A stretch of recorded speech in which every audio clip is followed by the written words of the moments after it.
Oh, made a mess. Mother's made a mess.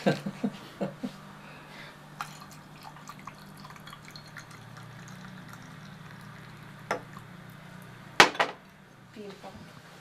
Well, I knew I wanted to be a designer from about 13 or 14. And I went to a firm called Sandersons, which was a leading wallpaper and fabric house, and I started to learn my craft there.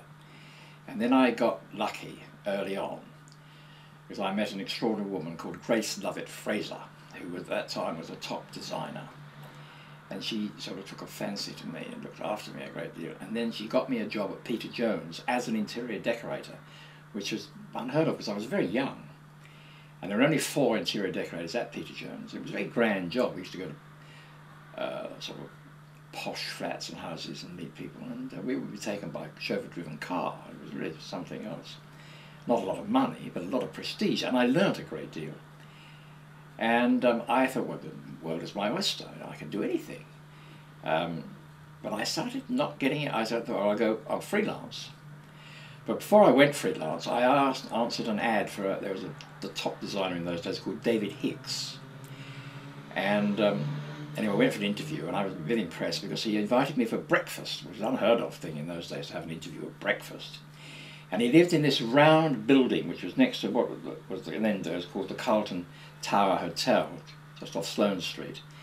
And he had the penthouse, and I went up the top there, and some young, glamorous, gay butler arrived at the door and let me in. And then this woman swanned in and said, sorry, David's going to be about 5-10 minutes maybe. Do you mind waiting? So I was, no, and it was, she introduced herself as his wife, and it was Lady Pamela Mountbatten, or Mountbatten's daughter.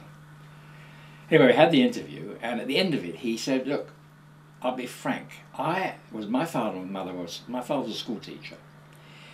He said, I've become very successful, but he said, I get all the work because I'm married to Pamela Mountbatten, I'll be quite honest. He said, and this is a class-ridden business.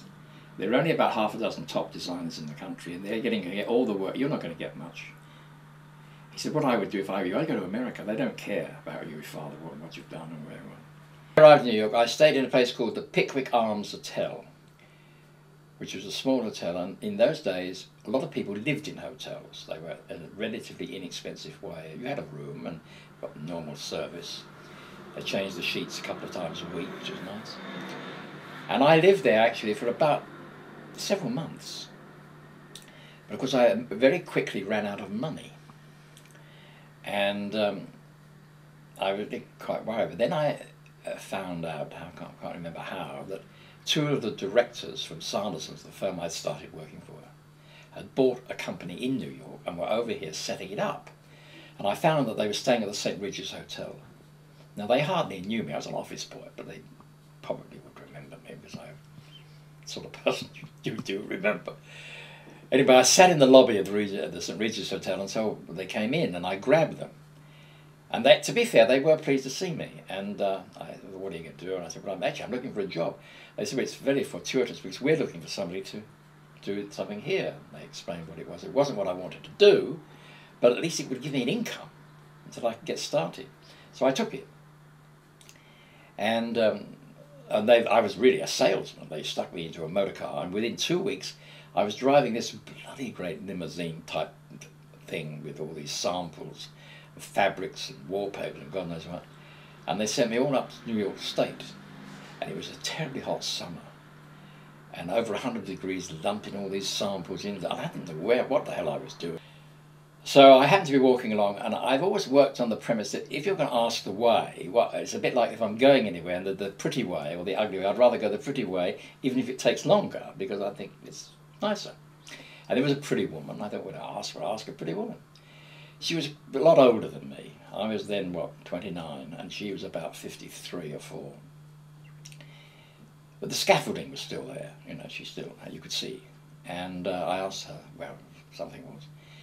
And we chatted, and she said, you're English? Yes, and all this. Because in those days, an Englishman was very unusual in New York, because travel was very expensive, and people didn't go. I mean, nobody had ever met an Englishman. All the people I met had never met one. So without knowing it, I was a sort of mini star, really. And then, of course, when I realised that, I thought, well, we'll develop it. So I became more English than David Niven. anyway, I was talking to this woman, and she said, call Celebrity Services. My name is Wendy Barry, and we'll have a drink or something. So as I was walking away, she said, oh, just a minute, I think you're a gent. Here's my card. So now we go on for a couple of days, and I'm absolutely potless. I've got nothing.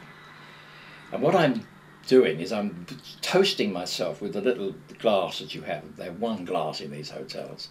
And I'm saying, I'm going through the motions in the mirror, like a cocktail party, to amuse myself. And I suddenly thought, I'll ring that woman. So I rang her, and oh, she said, where are you? And I said, well, she said, oh, you're only about 3 blocks away. We're having people in for drinks. Why don't you come? And so I did. And within 48 hours, I'd moved in with her. And the trouble was, I'm not very good at being a kept person or man, because I've discovered that they never give you any money. What they do is they buy you things which you don't want. I mean, after I left Wendy, I had more shirts than Bloomingdale's. But shirts I didn't want. I wanted a few quid. But she knew that if I'd be off doing something else eventually, because I knew I had to do something about this sex side of it, because it was getting really embarrassing. So we're in the bedroom, and we'd had a few drinks, and I thought, well, we'll get it over with. And there was a Venetian blind hanging down, and that filtered light coming through onto her. She was undressing. And I wanted to giggle, and then I got frightened, because I wasn't sure whether to get into the bed with her or into the drawer, because more stuff was into me. It seemed to be going into the drawer. This came off, this came off, half of this came out, and this came off, and everything was going in the drawer. On 2nd Avenue in Midtown Manhattan, there was a men's clothing shop, as well, an avant-garde men's clothing shop called Jacques Michael. It was owned by a very flamboyant Armenian called Mike Helberian. And Mike and I became great friends, and it became a hangout. People would go in and play chess. You'd have Artie Shaw going in there, and his wife, who was Evelyn Keyes, who was the sister in Gone with the Wind, and all these people would be hanging around in this clothing shop. Very unusual. And a little garden at the back where his old father would be out there sewing away. It was incredible. It was a little bit of Armenia thrown into Midtown. And we'd have male models in there a lot.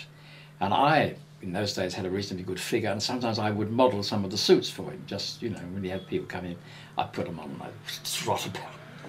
And we became great friends. And one day he said, oh, Gillis, this was a man called Gillis Howarth. And he said, Gillis, this is Eric, and we met, and an Englishman.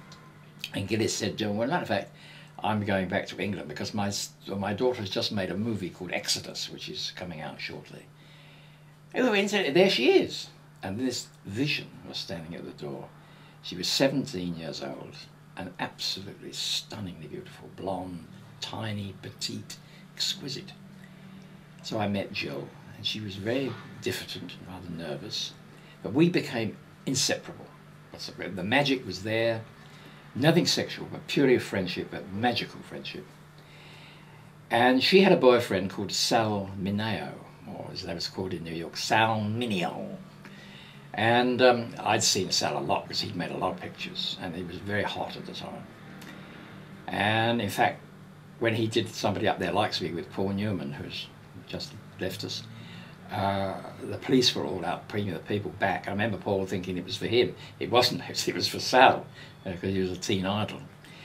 Anyway, Sal and I then became great friends, and I started spending a lot of time with actors.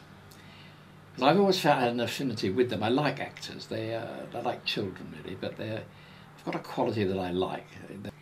I had met through Hal Geske a girl called Barbara Boucher, who was a very beautiful girl. She was the girl in Casino Royale, the original Casino Royale. And she was a very attractive girl.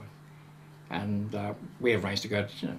And I went to pick her up at her apartment in, I think it was in Belgravia or somewhere.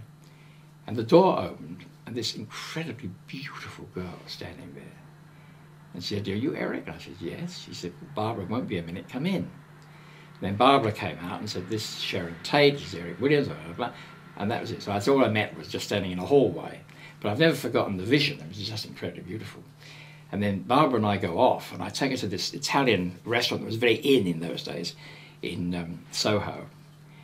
And we get downstairs. It was a basement place. And we get the food, and I could suddenly feel this incredible heat. And I felt terrible, and I threw up. It was very unattractive. So poor Barbara had to take me home in a cab. So she didn't get dinner, she didn't get anything. It cost her a cab fare. And I hadn't seen her then until about 8 years ago. Hal Gefsky was in London, the old agent. She happened to be in London, but she now lives in Rome. And we met in the farmer's market in the King's Road. So we go in there, and she says, "Keep away!"